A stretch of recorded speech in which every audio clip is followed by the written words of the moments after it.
Many times I would put this phone on this spot and it would pull up. It would just keep asking to use Apple Pay, which I think is odd. There you go. See, it's pulling up Apple Pay.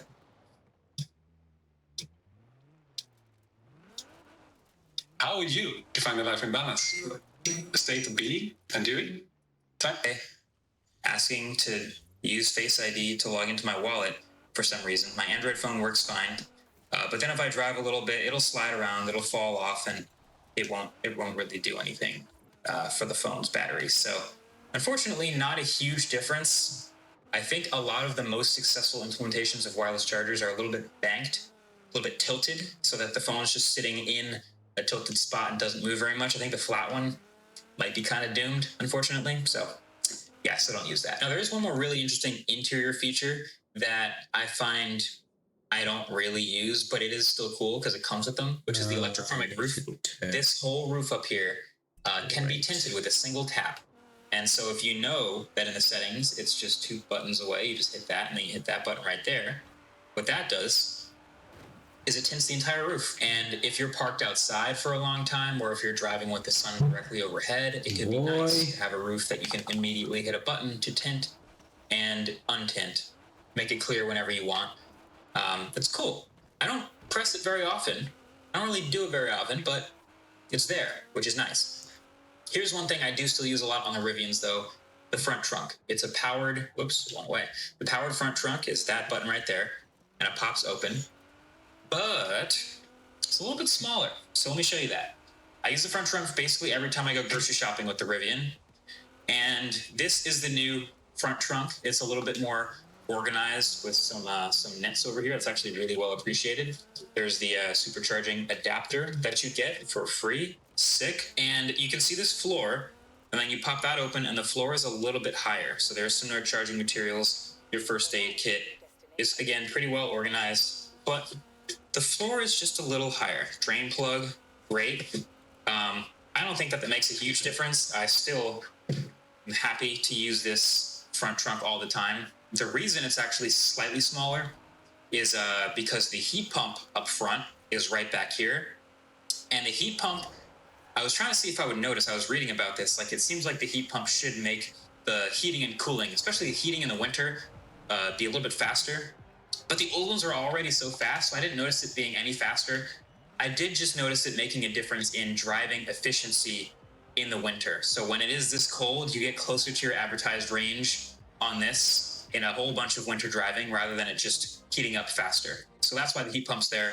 But honestly, the front trunk difference is minimal and it's still very usable. And I think last but not least, up front here, there is technically an aesthetic update. I don't know if you noticed it, but down here at the bottom, it's less of that like light silver, and this is more blacked out and dark. Jesus. I like that. And then there are new lights up here. So your headlights, all of the headlight assembly is still in here, but this whole oval no longer winks when you hit the blinkers. The blinker is down here. So it's this little nice animation that you see play. That's really actually the main way from the outside you can tell on the street if you're looking at a new gen or an old gen, is when they put their blinkers on. Is it the old one or the new one? And then these new headlights are a little bit better. Honestly, driving at night, I don't feel like I noticed too much of a performance difference, even with the Matrix stuff. But then there's this sort of a broken up LED here. And these will tell you how fully charged you are when it's charging, but they can also play other animations.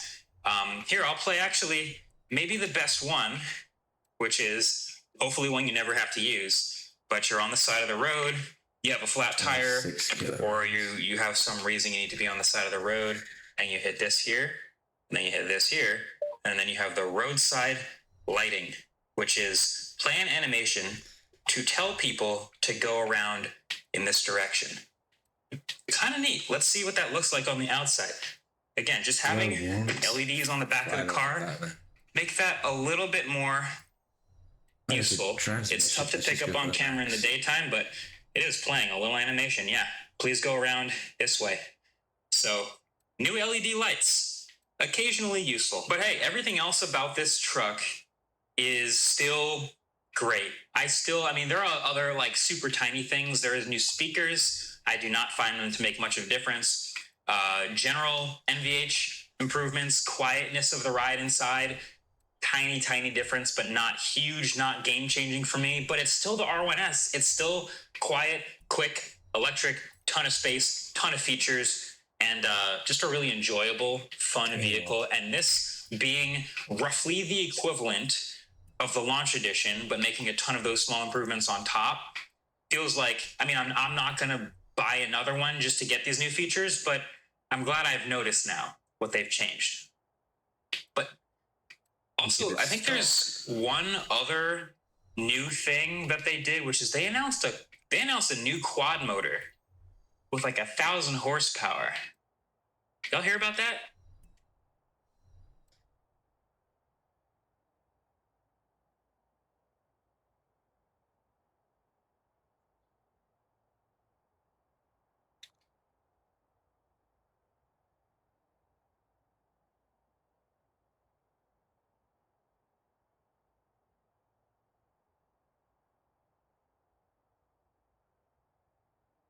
All right, one of the most beloved GTs in the car world today. Have you owned or leased a Jaguar Land Rover or Range Rover diesel vehicle between 2015 and 2023? No. All right, so one of the most unique motoring experiences I've ever had personally was back when I was daily driving a Tesla. I got to drive and borrow the Tesla Roadster from 2008. And got to really feel the beginning and the experience of what original electric sports car was supposed to be. And then obviously see the evolution that happened since then. Now, I'm daily driving a 911, and the question I may have had is, what would an equivalent throwback experience be? And this one, it's actually not exactly what it looks like, because you're probably thinking, oh, you're going to drive a manual OG turbo? That's a crazy car to drive. No. This one's electric. So for the past couple of days, Miles and I have had a real treat driving around this thing.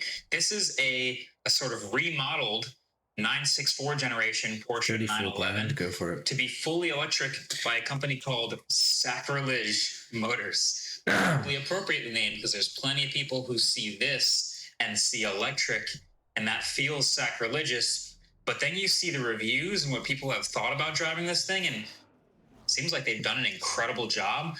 So I just wanted to check it out and see how this actually drove. And it turns out it's an incredible combination of the manual original feel with this obviously new powertrain being, well, I'll say it, better than the original. Now, if you go back and watch that original Living with the 2008 Tesla Roadster video, you'll see, I mean, it's quite a throwback from the Teslas of today. The screens are much smaller. The car is much smaller. The battery is much smaller. And everything is just further behind. It's more analog, but not completely. This generation car first came out in the 80s, is a 1989 model. And so there were no screens. This is even more of a throwback. And so you might think living with it would be crazy. And then taking one of these rare cars and going through the work of turning it into an electric car is just a crazy idea. But after I've lived with it now, I actually get why people do it. And there may be some surprises in my experience that I'll share with you now. So let's just jump right in. So first of all, gorgeous car. I might be biased because I chose a car that's inspired heavily by this, and I actually have a black one too, but you can see this is the wide body one, and it's a convertible as well, so cabriolet if you want to call it that. And the thing to note here that's kind of interesting is there's a lot of parts here that are shared from the original Porsche parts, but also a lot of new parts. Like you can see these wheels here. You also see these new Brembo brakes that barely fit underneath the wheels, but they get in there. Pilot Sport tires that barely fit under the fenders. And these are some big wide tires back here too. Matter of fact, what can I see? These are 295 section 18-inch rims. These are some juicy tires back here for the amount of power this thing puts out, which is 500 horsepower and 500 newton meters. Now, it's electric, so a lot of the cars built today have the batteries in like this little skateboard underneath the car. But where's the battery in here? There's actually two. Big one in the front and big one in the back.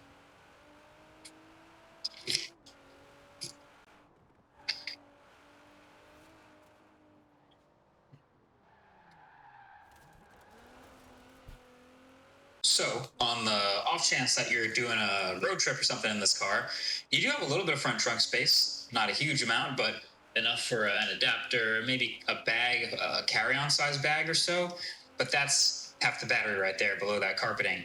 Also, your adjustable dampers, and I think that's your windshield wiper fluid. So, there's where half the weight goes.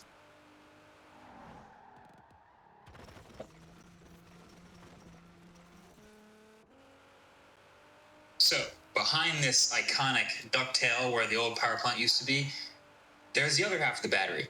And of course, your dampers as well. But that is a whole bunch of weight. So now you can see it's kind of evenly distributed. There's no more storage in here, but there's half the battery in the front, half the battery in the back. And in total, that's going to get you around 200 miles of range on a single charge if you drive it like normal, which is actually kind of impressive because of how small this car really is. I mean, you don't expect a whole bunch of space to put battery in. But since the battery's not on the floor, that means the driving position and all this interior is closer than ever to the original. These are new seats. But then, of course, when I get in here, you're going to see a whole bunch of original Porsche. So I remember when I made that video on the refreshed Volkswagen Bus, the electric one, the ID Buzz. There was a lot of comments that were like, well, this is kind of cool, I guess, but I wish they just took the exact old retro design and they just made that one electric. And I totally get it now, because that's basically what this car is. I am surrounded by analog parts, not a single screen in sight. Well, actually, they've given me a little tiny screen here for CarPlay, and it barely counts as a screen because this is added extra. But when you're driving, you're focused here on this wheel and on this beautiful interior, which is basically just your gauges. Now, you saw that key from before. This is the way to turn the car on. Stick the key right in there, turn it, and you see these gauges spin up. So the gauges are, of course, updated a bit to work with the electric nature of this car. So it's telling me my battery level. It's also going to tell me which drive mode I'm in, how much power I'm using. A verbo is for sharing. Oh, the hell's wrong with you, man? From old bonds.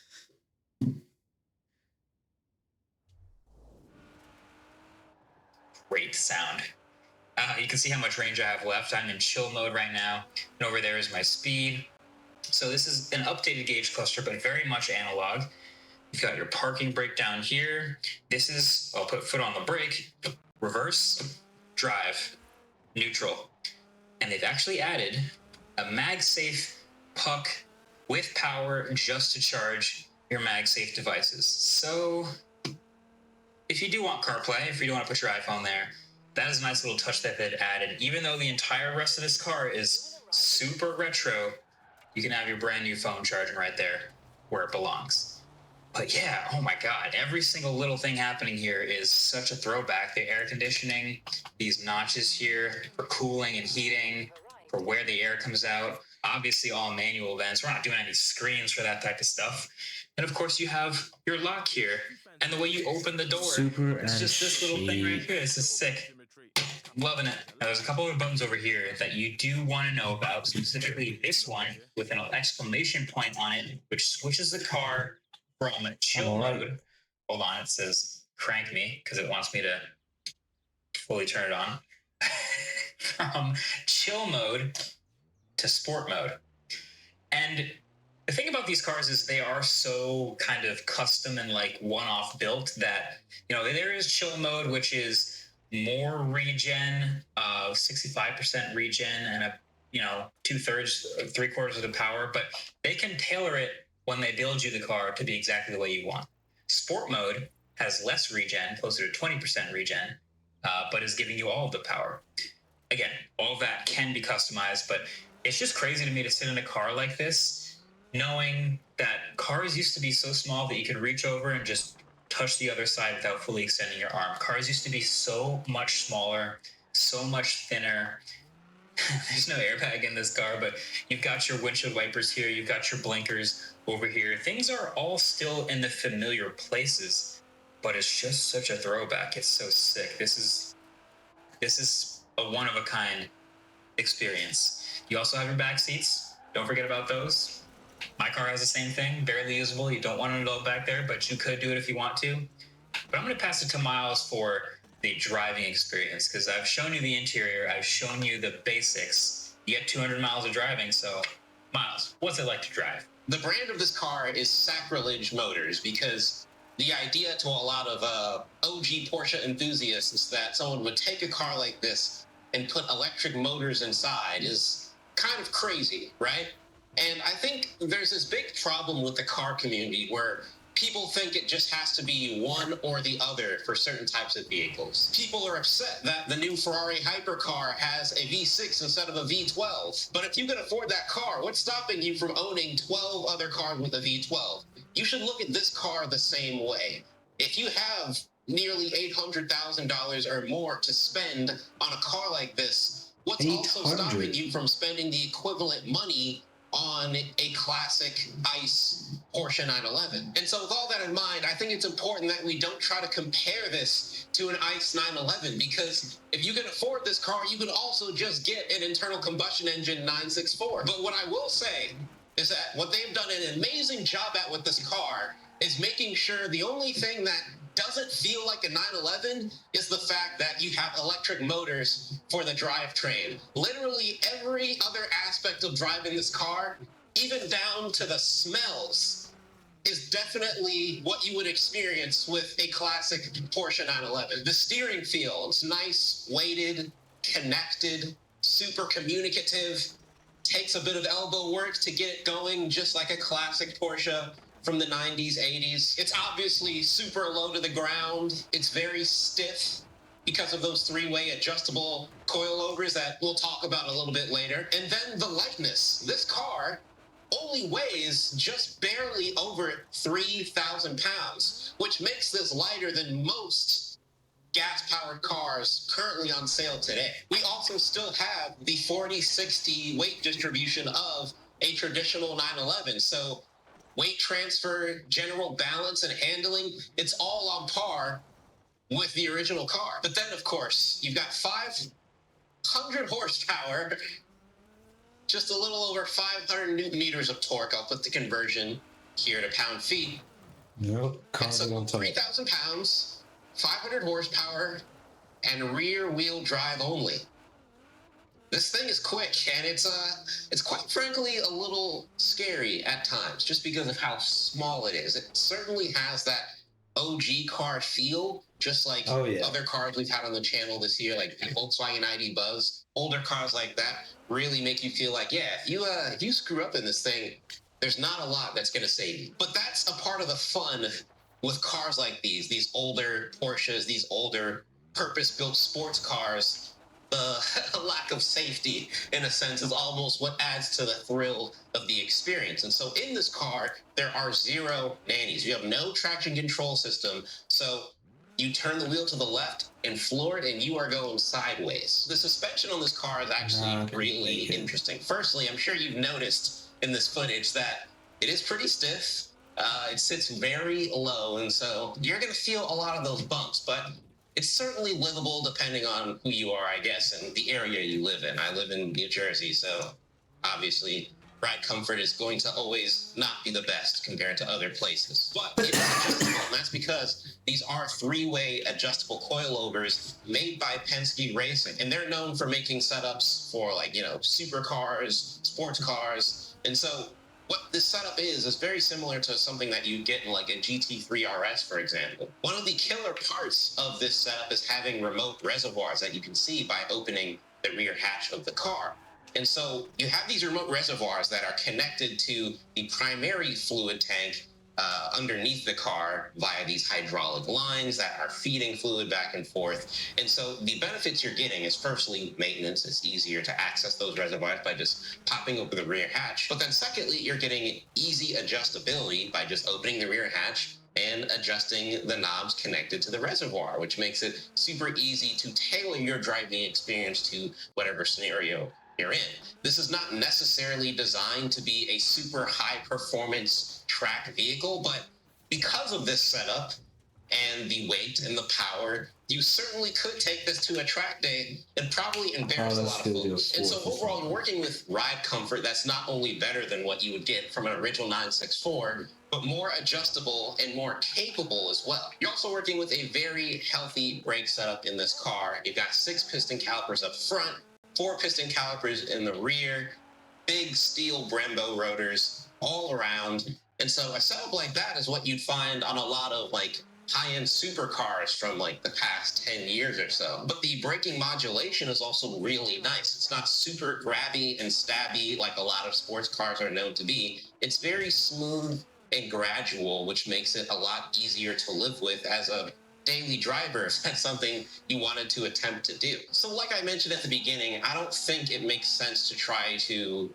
compare this as an alternative to the equivalent 911 from this era. But even with that in mind, I do think we should evaluate the fun factor versus a 911 of this era, not powered by electric motors and a battery. I think it really depends on who you are. For some people, not having that noise is just not going to do anything for you, no matter how scary and how capable the car is overall. To me, this is something I think I would love to buy for someone who wants the feeling of driving a 911 without having to deal with all of the maintenance responsibilities that come with maintaining a 911 from this era. You know, when getting a car like this, you're not going to have to deal with that sort of stuff. And I think it's also an interesting challenge to try to learn and understand a car with this type of instantaneous power delivery without any of the electronic traction control assists and all that fun stuff. It's certainly different than learning to understand a manual transmission 993 turbo where you have to properly time shifts and throttle input with, you know, the boost of the turbos if you have a turbocharged 911, that sort of stuff.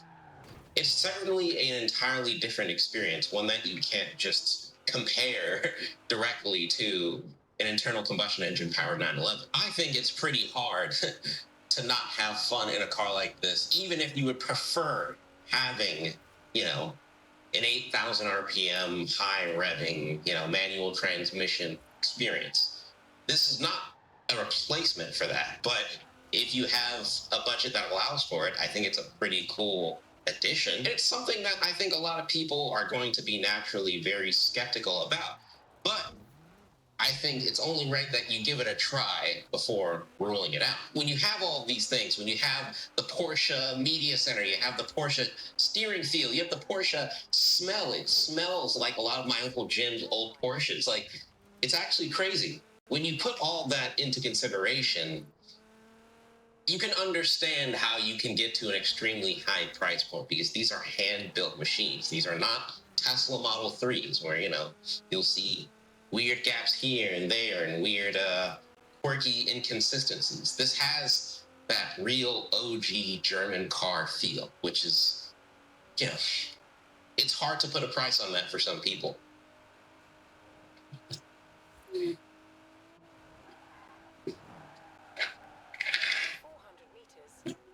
Ooh. I think I love this thing. This might be my favorite car that we've actually gotten to test here. And it's part the car, part the experience. Again, I keep throwing back to that 2008 Tesla Roadster video, how far the technology has come since the original Tesla Roadster, the battery density, how much range you get, how fast they charge. Holy crap, how far away is Let me it? show you one last thing. before God's I wrap this sake, up. not even a How you minute. charge this I might miss it. is actually kind of really intuitive. You just grab this and pull, and this opens, and there's your charge port right here, CCS. Pop it right in there. Like you would expect that to be a sort of a gas tank, but they've thought of everything. But this, I love this just project because it's just such an obviously original, OG looking car from the 80s, the classic shape. I don't think anyone's ever not liked the shape of this 911, but then it just has what I'm familiar with, which is the electric driving experience, and kind of does it really well. This is an ultimate fun car. I love it. I'll leave a link below if you want to check them out. I'll probably nobody who actually watches this is going to go buy one of these, but it's one of the sickest things ever, and I'm glad I got to experience it. Hopefully I get to try this again. All right, thanks for watching. Catch you in the next one. Peace. Get iPhone 16 Pro at Vodafone and save I already have an iPhone 16 Pro. Shut your whole ass up. Shut your whole ass up. All right, this is a fun one. The Volkswagen electric minibus is finally coming to the US. And I got it right here. It's been out in Europe for a little while, but people haven't really seen it here yet because it hasn't come out here yet. It's going to start at around $60,000. And I just want to get into why I think it's pretty awesome. I am not usually someone who falls for the nostalgia thing. It's just not really something that's hit me very hard. But there are a lot of things about this minivan in disguise that are actually really interesting that I want to show you. But first, I want to show you this real quick. This is the original. Some people thought it was fake in the background in my last video. No, it's real. This is the minibus from the 60s that was such a hit. And when I started posting about this thing online, the number one negative comment that I saw, not really super negative, but the number one negative comment I saw was, I wish that Volkswagen had taken the exact design. I wish they didn't change a thing. I wish they just took the old 60s minibus and just made that electric. And I get it. That thing is a classic. It's very friendly looking. It's great. But let's be real. There are a lot of things that have changed about cars since then. Rules have changed. Roads have changed. Safety regulations have changed. There's just some things that they had to modernize. So all the way the over challenge here. for Volkswagen was to modernize the minibus and to convince you that what they're able to do with this new thing is worth the change. They couldn't do that again, but they could do this. And personally, I'm it's a convinced. But I'm going to show you all the things, and I'll let you be the judge if you're convinced too. So obviously on the outside, it's going to be a bit different. You can tell it's bigger. I usually don't have vehicles side by side here in parking spaces, but you can tell the new minibus is bigger, but it is large minivan size, 3 rows. It's a longer wheelbase than the version that is in Europe right now, which I think is just 2 rows. So full on minivan in disguise here. But you've got a lot of the signature things that were obviously cool about the old minibus. I thought that giant Volkswagen logo was hilarious, but hey, look, they kept it. They didn't keep the round headlights, but they did integrate these headlights and a bar up at the front here. You've got this cooling down here for the battery and even a little bit of aero features. You've got these big 21-inch wheels with a disc in the middle. And I'd say that actually does fairly well replicate the old style of wheel, which is obviously smaller. But a nice bonus is that's actually good for aerodynamics. So lucky for Volkswagen, they didn't have to go too crazy here. They just kept the disc look. Not great for cooling, but that's okay. Then you get the slide profile, and that's where you really can feel the minivan happening. It's a van. That's a sliding door. And we'll get to the rest of that, but, still has minibus aesthetics. Then you get to the back, and it's the flat back. So that doesn't really shock people. Obviously, they had to redesign the lights again. Well, they didn't have to. I guess they could have gone with the same look, but they do have a full-on taillight bar across the back, a rear windshield wiper. They added some stuff, they added a sunroof, which we'll get to.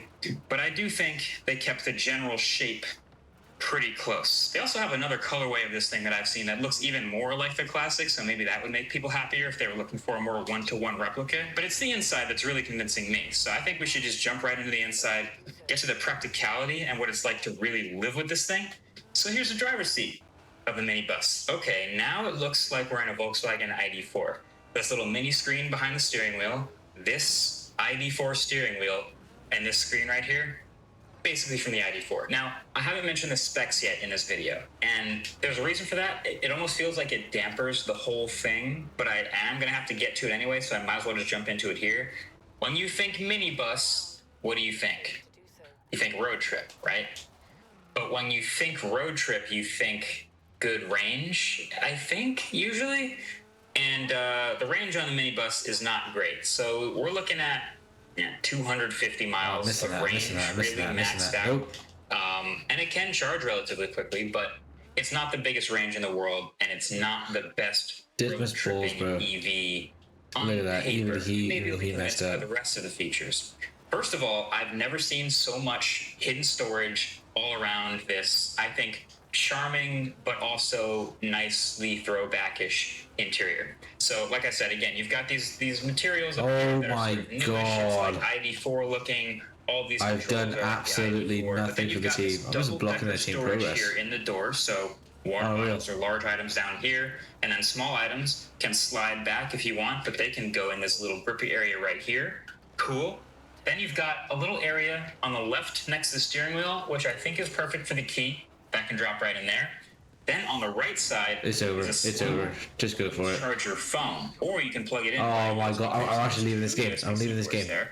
So if It's you've got a over, phone, bro. drop it in there. It does wireless CarPlay. It does Android Auto.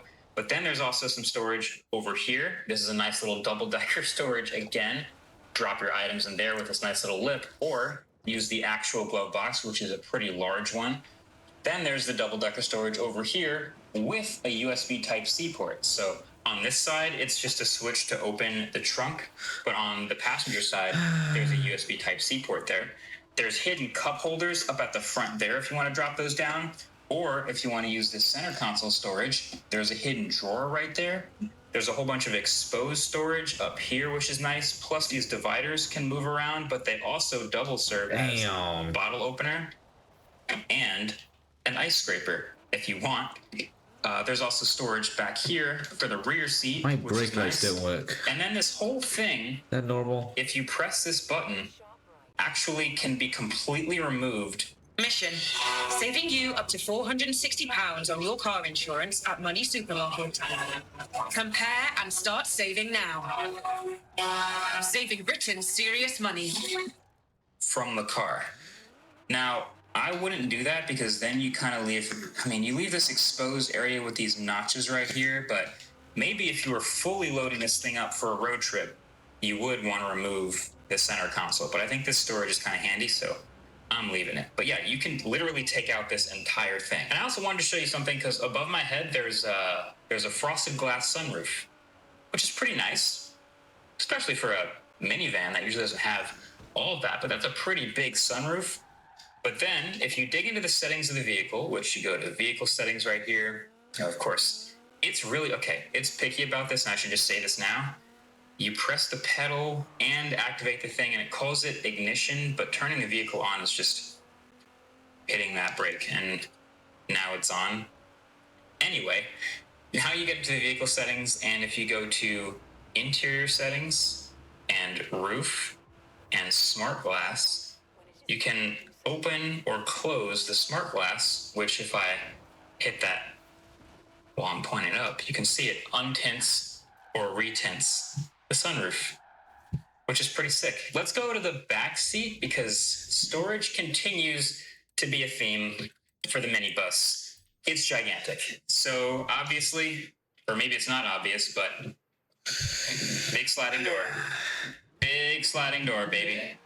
That's how you get in. Yeah. But look, this was my 6'3" driving position, and I'm gonna. Sorry, what? Okay, yeah. You're right.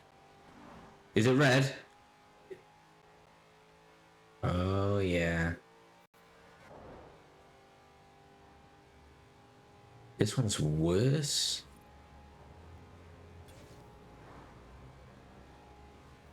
Turn around when it is safe to do so.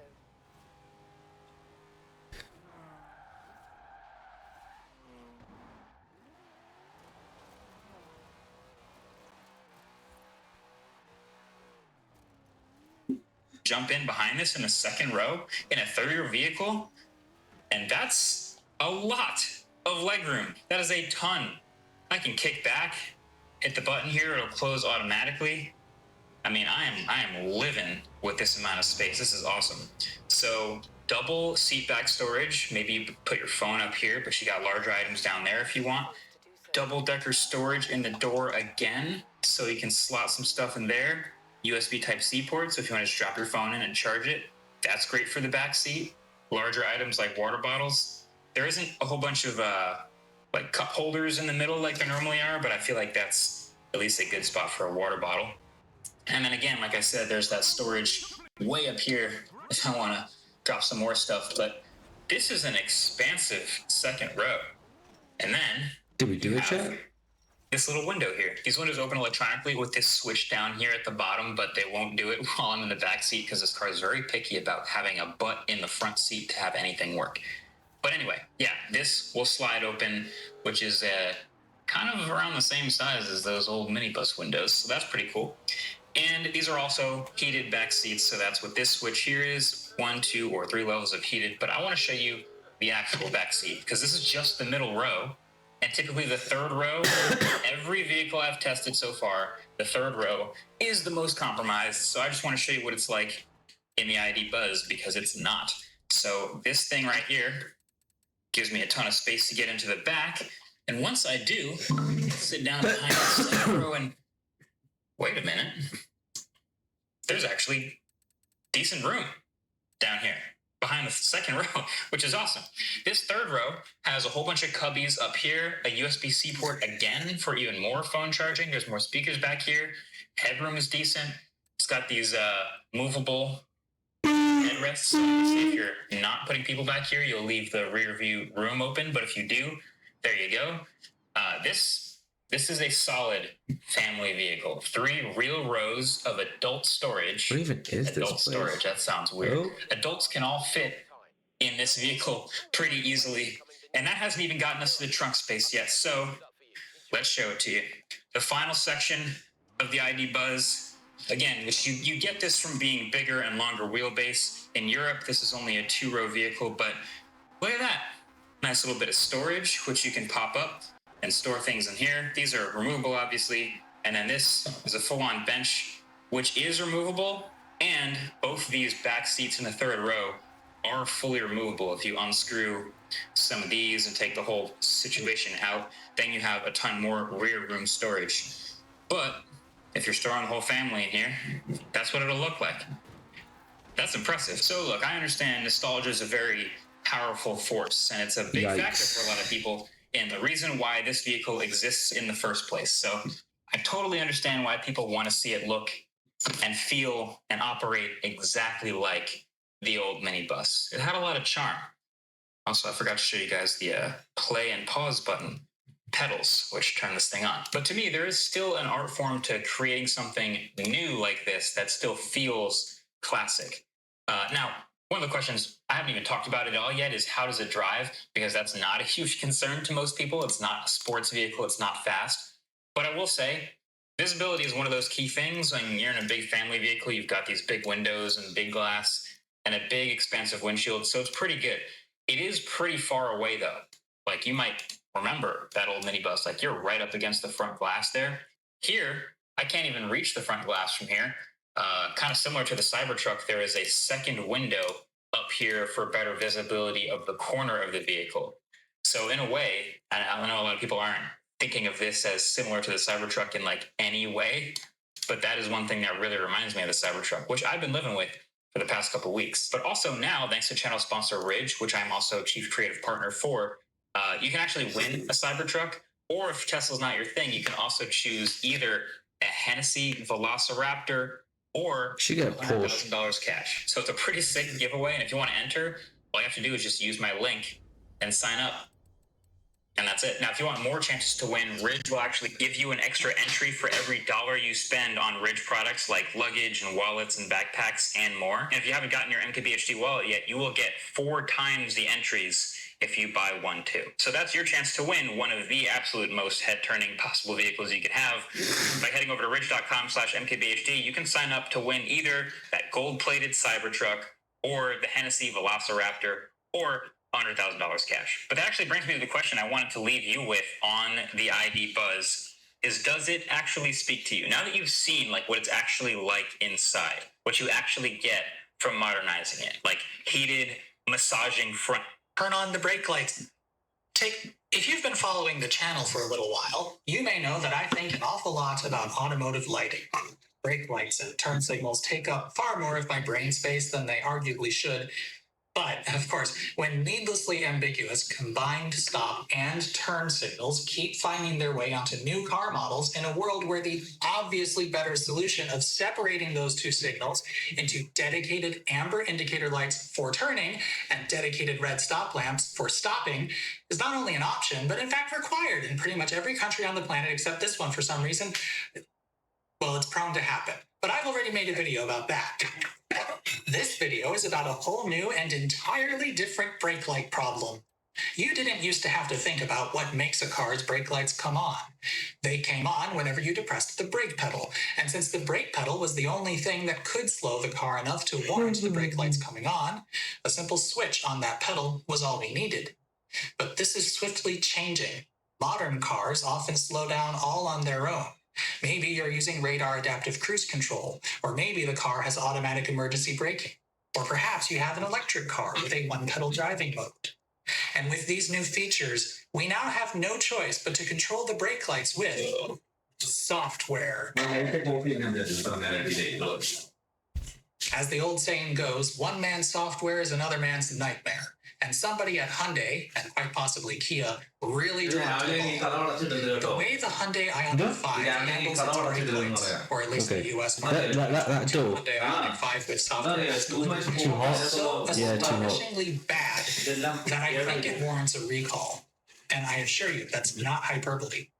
Take a look. Here I am going 60 miles an hour on a country road. And through the magic of buying 2 GoPros, here's the back of the car and its third brake light. Watch as I bring the car to a What is the stop. game? It's a game.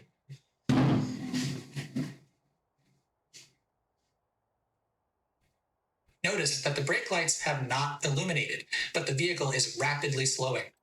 If this accelerometer app of mine is to be believed, it's pulling about 0.25 G with a peak of almost 0.3.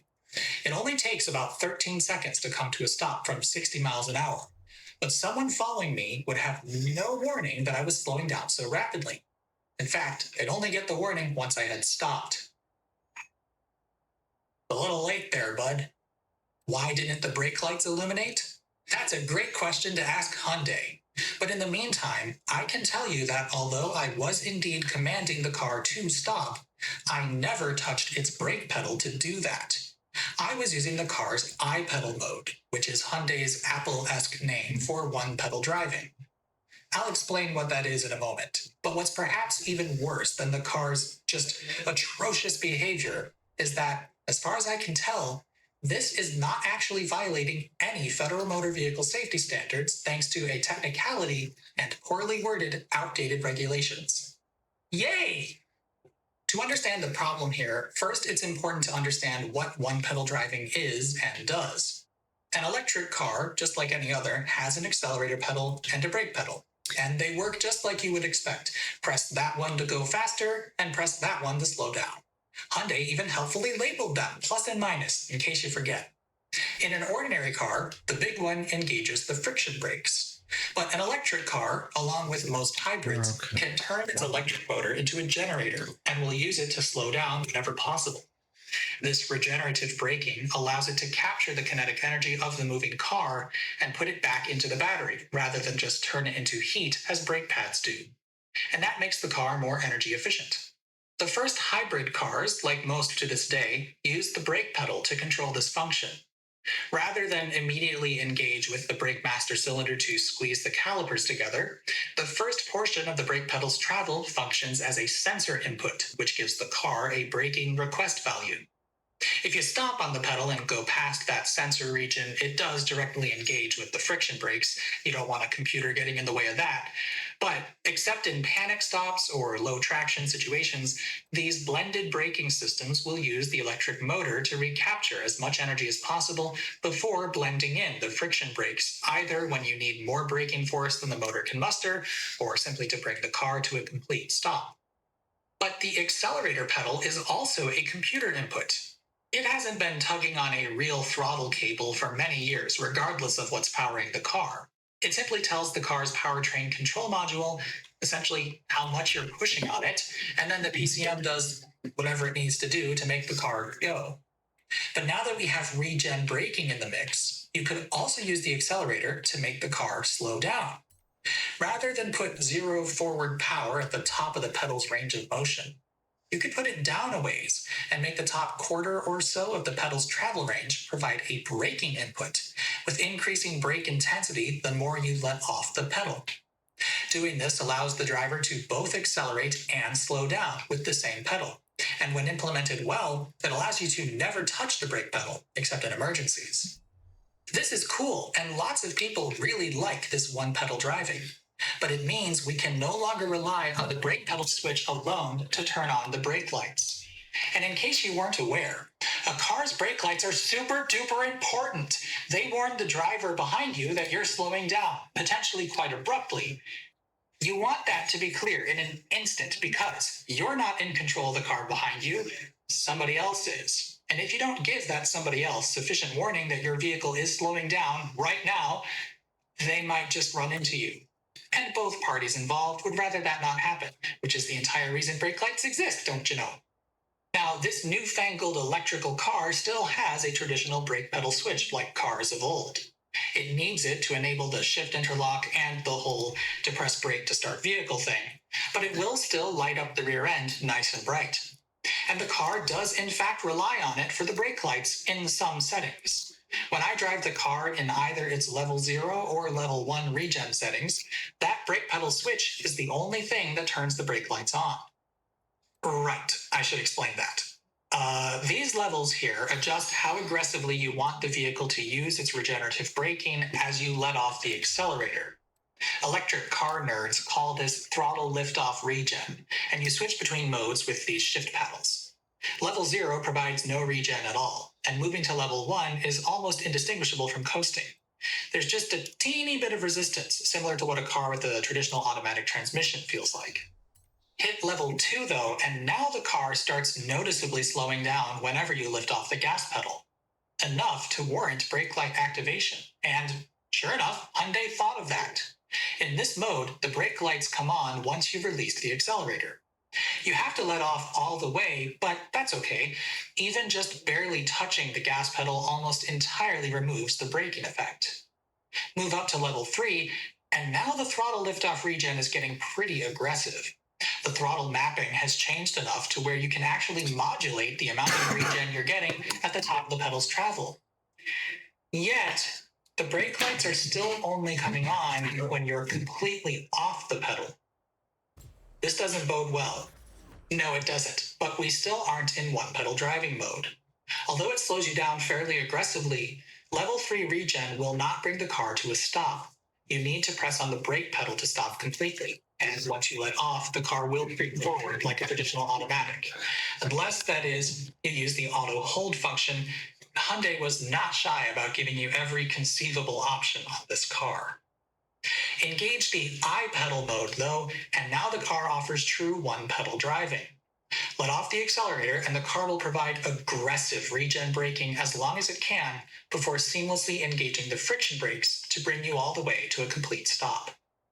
And I must say, the powertrain tuners over at Hyundai did an excellent job here.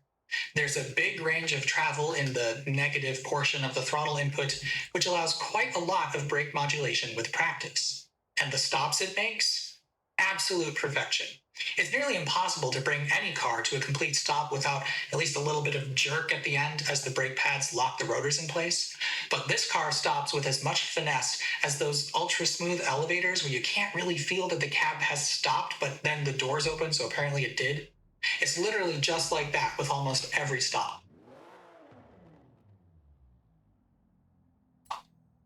It's amazing. But the brake lights. Somebody forgot about the brake lights. They still, even in I-pedal mode, only come on when your foot is completely off the pedal. And this is terrible. Remember that quite a lot of brake modulation thing I said just a few sentences ago? Near the top of the pedal, there's a lot of regen to be had, way more than you get in levels 2 or 3. But the brake lights will not illuminate unless and until your foot is completely off the pedal.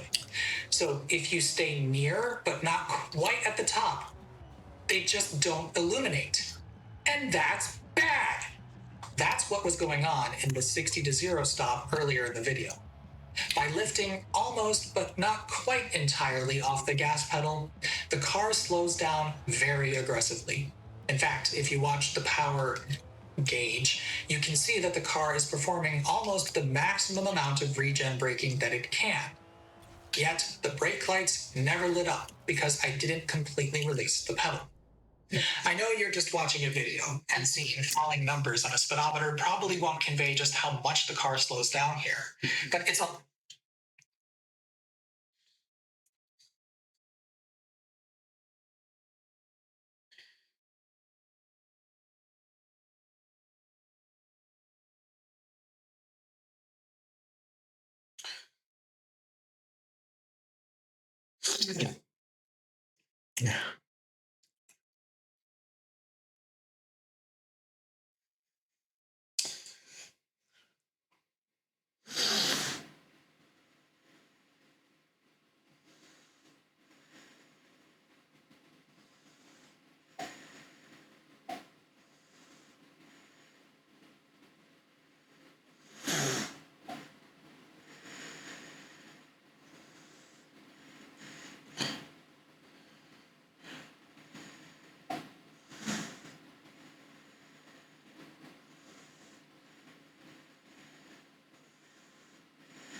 Introduce.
Arrived at your destination.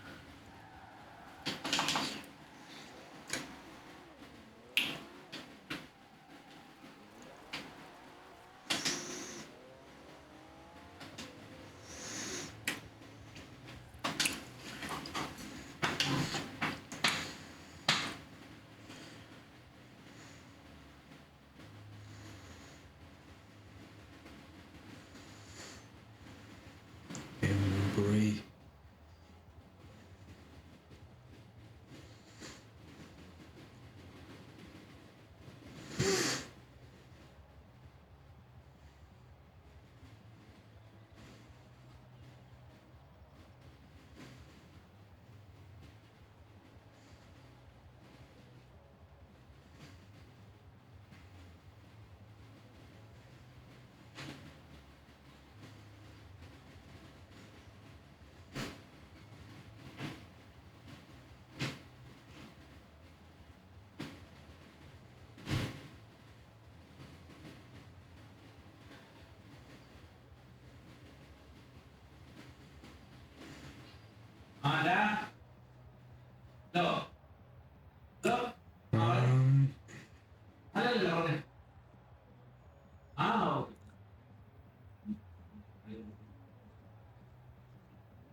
ഞാൻ Hindi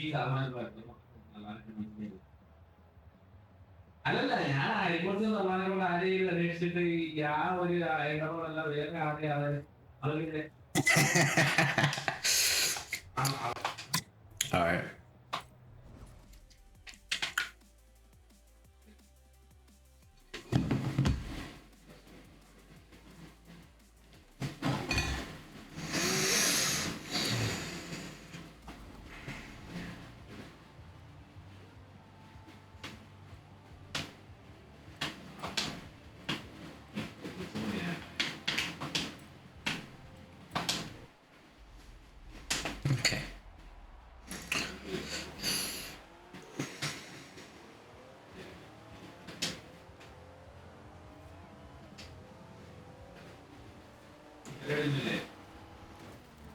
Okay, already a bad start. Already a bad start.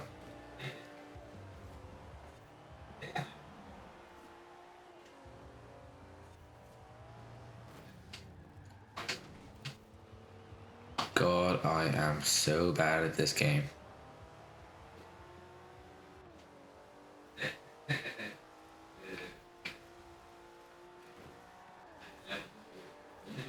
I'm a rally driver, okay? I'm a rally driver. Oh my goodness. You know what? I'm not built for this. I'm not built for this. Son of a bitch, bro. I'm built for rally.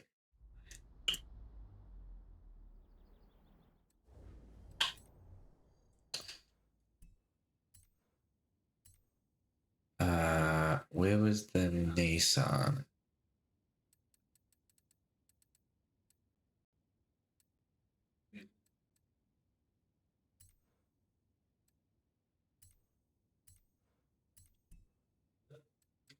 This is my car. I think it's sport. Need to change that.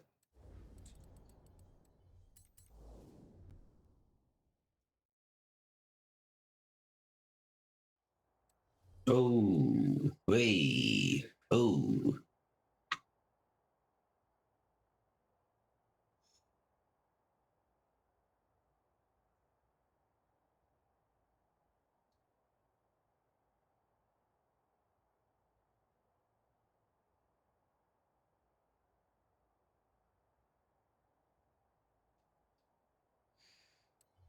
Garage.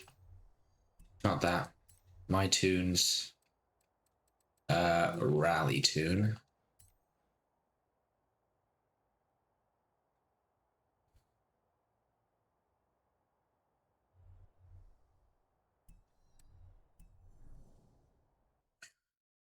Hoopla.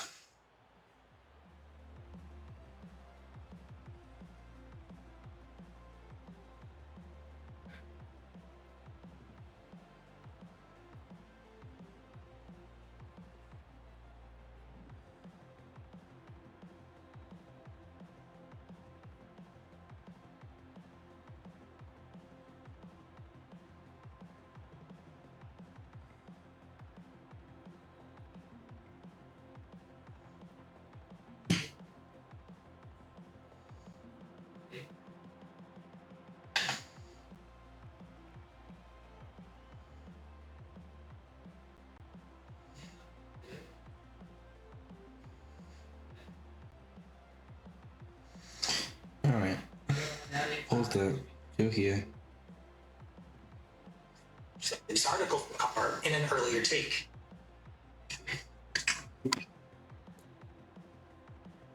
Yet still, no brake lights. This is, quite frankly, dangerous. And it's likely my car's eGMP platform mates like the Kia EV6 and Genesis GV60 have the same problem. If you use the one-pedal driving mode, you're risking being rear-ended, possibly getting pulled over and ticketed for functioning brake lights, or even potentially being found partially at fault in a rear-end collision if the driver who hit you can prove your brake lights weren't working, which, with the proliferation of dash cams, is definitely not out of the question. Once I realized the car was behaving this way, which took quite a while as you generally don't get to see what your brake lights are doing unless you're paying close attention at night, I stopped using iPedal mode. Hyundai spoiled a really quite good one-pedal driving mode with this little oversight. One reason some folks don't like one-pedal driving is that it can be quite nauseating. Going from acceleration to braking and right back is one way to make your passengers pretty queasy. And when a one-pedal driving mode doesn't have a decent deadband in the center to allow for coasting and a wide range of differing brake intensities at the top of the pedal, it's really hard to avoid a rubber bandy, stomach-upsetty, back-and-forth sloshing motion. But this car manages to avoid that quite well, so long as you use the pedal gently. But if you're using the pedal that gently, the brake lights basically don't work. They won't come on until you've come to a stop. And that's not what they're supposed to do. And it's not like this is a new problem at all. You may remember that back in 2016, Chevrolet released a frumpy little egg-shaped EV called the Bolt. And from the very beginning, these cars offered a fantastic one-pedal driving mode. It works just as well as Hyundai's, perfect stops and all. Although to get the full regen, you actually need to squeeze this little paddle on the back of the steering wheel. But that adds its own element of fun. Now, because General Motors suffers from this chronic condition called being GM, they thought that reusing the parts bin shifter from the Buick would be a fine way to select between drive modes, so that's what they did. Put it in drive and it behaves like a normal automatic, creep and all, but bump it back again to L and you're in one pedal mode.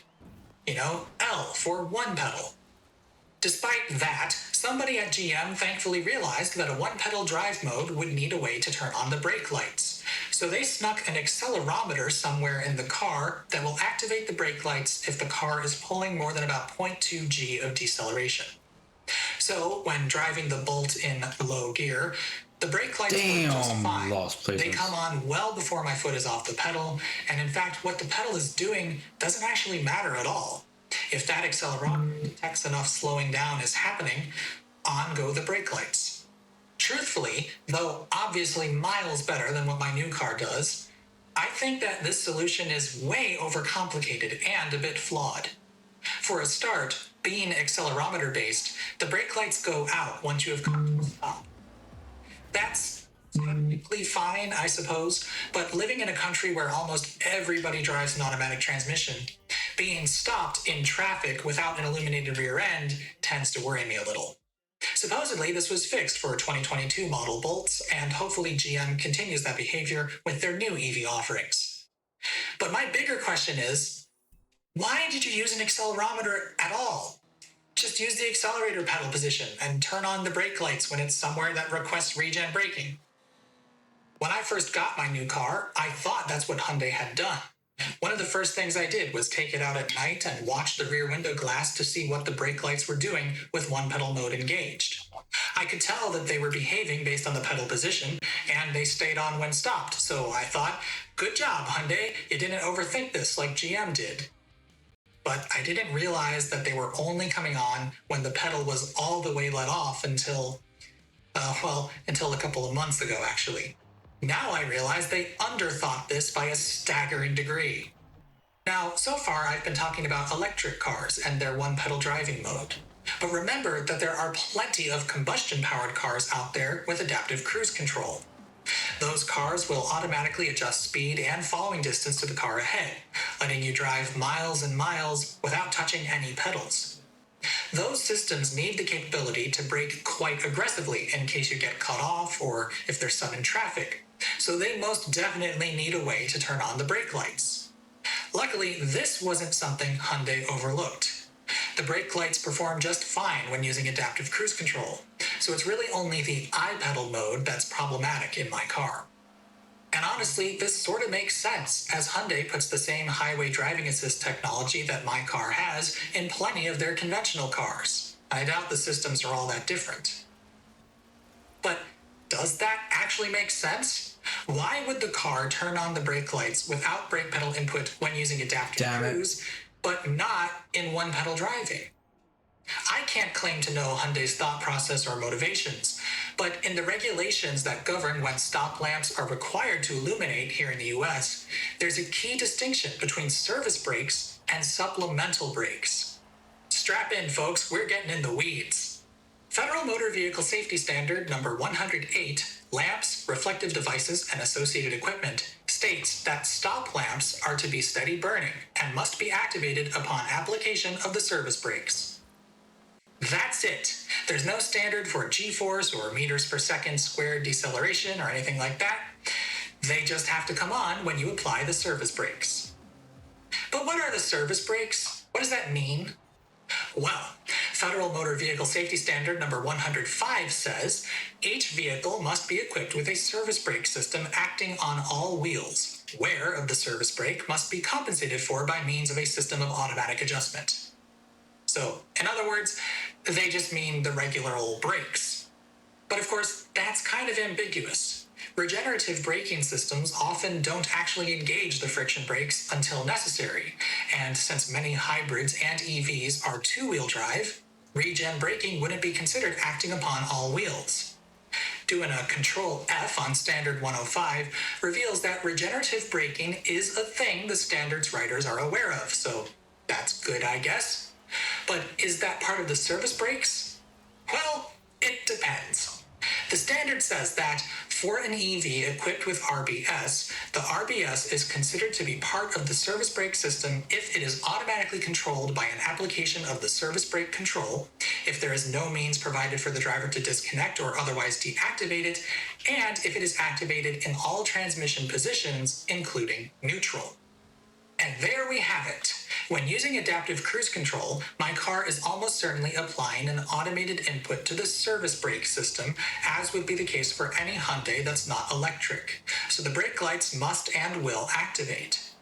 But since its one-pedal driving mode can be deactivated, and it also doesn't work when the car is in neutral, I tried, that's not considered part of its service brakes. So technically, it's not required to light up the rear end. It's not actually violating anything by having brake lights that don't always work. This is utterly and completely bonkers and needs to be fixed ASAP.